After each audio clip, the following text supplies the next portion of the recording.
السلام عليكم ورحمة الله وحاربا إن شاء الله أنا كل وداع شكير أدينا كومنتي أي كل وداعتي what do you think محا أمرينا شكدان سيكولتها هذه لبنان أي وحيد جناهين لو كوريوس كل كان كوريو هذا وحيل هايين بيرو لبا بير قدال كتال نين وهو هانين retired أما نين دقوي شقد كفريستي نيك كلام نين دليرا دوكو عصبي هاي وقولي عصب كتاي ونلاش عصب توها نينكا odayga beertiisa wuxuu waraabiyaa markuu isdhahayo hadda biyo u baahan tahay wuxuu xaqaa nadiifiyaa geedaha tutuusiyaa jarjara markuu isdhahayo waqtigii ay u baahneed laakiin ninka dhalinyarada wuxuu soo gatay qalab fara badan maadaama uu yahay nin dhalinyaro technology-ga jecel beerta biyo fara badan qalab fara badan adduunyo keenay marka habeen kamid ah waxaa imaaday dabaylo iyo roobab iswata subaxdii marka la soo kacay dabaylihii habeenkii dhacayay iyo roobabkii waxay baabi'iyeen beerta ninka dhalinyarada beerta ninka odayga sideeda u taagan tahay ninka dhalinyarada marka wuxuu u imaaday ninka odayga wuxuu weydiiyey ani adiga laba guri isku dhaganaan degannahay labadeena beer waa isku cabir geedaheena kulli waa islahaayeen geedaha beerataan beertay aniga waxaygu way baaba'een laakiin adig beertaada way taagan tahay maxay tahay sababta ninka odayga wuxuu u sheegay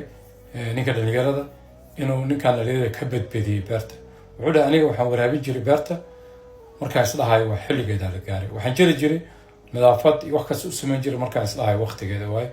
waxay keentay taas inay la qabsato jawiga caadiga oo beer caadi ay noqoto xidid adag samaysato ay mataqaanaa biyahana ogaato goorta u baahan tahay adiga biyihii ka badisay qalabkii ka badisay beertaada waxay noqotay overprotected wax laga badbadiyay aad u badbadisay that's why markii dabaysha imaatay adkaysi malaha hori waxa ka qaaday roobabka iyo dabaylihii marka sheekaas markaan fiiriyey waxay igula muuqatay ilmaha intaan ku dhalnay qurbaha ilmaha yar lagu dhashay badanaa ma baahdaan oo 24 hours waxay u baahdaan filinjeerkaas ugu jiraan waxaa laga yaabaa weligiis inuu mataqaanaa kaligii bixin oo aabihii wadaa hooyadiis wadays wax kastoo u baahan yahay adduunyada wuu helaa ilmaha dunida saddexaad ama afrika ama soomaaliya ka imaanaya qofka asaa isdabiraya ma helayo wax kastoo u baahan yahay adeeguu ka qaadaa laakiin ilmaha intaan ku dhalnay markay gaaraan 20 jir adduunyadii ma yaqaan marka ninkan filinjeer aanan weligiis faaruq noqonin sariir always loo nadiifinaa dhar loo laalaabayo waxaa ku adkaanaysa nolosha inuu noolaado sida geedkii ninka dhalinyarada camal marka dabeel walbo dhib walbo wax walbo way dhibayaan laakiin ninka kusoo koray nolosha rafka ah duka meesha tago oo la qabsanaa marka advice waalidiinta oo aniga ku jiro overprotect yaa noqon yaana ka badbadin ilmaha yaana zaaid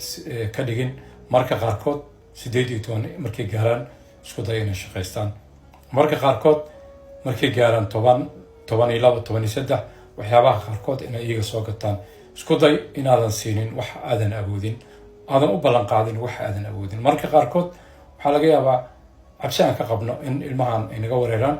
in kabaadan awoodin dharaadan awoodin waxaad awgudaysid oo cunuga noqonayo spoiled cunug laga badbadiyey hadhowta marka weynaado oo doqon ku noqonayo markaas ka ilaalin insha allah qisaasna wax ka barano